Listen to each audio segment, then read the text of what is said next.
നമസ്കാരം.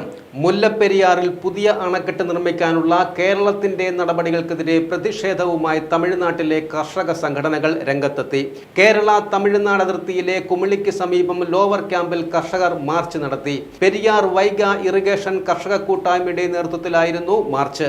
മുല്ലപ്പെരിയാറിൽ പുതിയ അണക്കെട്ട് നിർമ്മിക്കുന്നതിനുള്ള വിശദമായ പദ്ധതി രേഖ 1 മാസത്തിനകം പൂർത്തിയാക്കാൻ കേരളം തീരുമാനിച്ചിരുന്നു. പഴയ അണക്കെട്ട് പൊളിക്കുന്നതിന്റെ പാരിസ്ഥിതിക ആഘാത പഠനം നടത്താൻ അനുമതിക്കായി കേന്ദ്ര വനം പരിസ്ഥിതി മന്ത്രാലയത്തെ സമീപിക്കുകയും ചെയ്തു. തമിഴ്നാടിന് ആവശ്യമായ വെള്ളം നൽകിക്കൊണ്ട് കേരളത്തിലെ ജനങ്ങളുടെ സുരക്ഷ ഉറപ്പാക്കാനാണ് സർക്കാരിന്റെ തീരുമാനം. ഇതിനെതിരെയാണ് തമിഴ്നാട്ടിലെ ഒരു വിഭാഗം കർഷക സംഘടനകൾ രംഗത്തെത്തിയിരിക്കുന്നത്. ഇതിന്റെ ഭാഗമായി ലോവർ ക്യാമ്പിൽ നിന്നും കേരളത്തിലേക്ക് മാർച്ച് നടത്തുമെന്നായിരുന്നു പ്രഖ്യാപനം.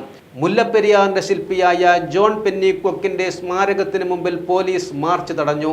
ബേബി ഡാമിന് സമീപമുള്ള മരങ്ങൾ മുറിച്ച് നിലവിലെ അണക്കെട്ട് ബലപ്പെടുത്തുക, തേക്കടി ആനവച്ചാൽ പാർക്കിംഗ് ഗ്രൗണ്ട് വിട്ടു നൽകുക തുടങ്ങിയ ആവശ്യങ്ങളും ഉന്നയിച്ചായിരുന്നു പ്രതിഷേധം.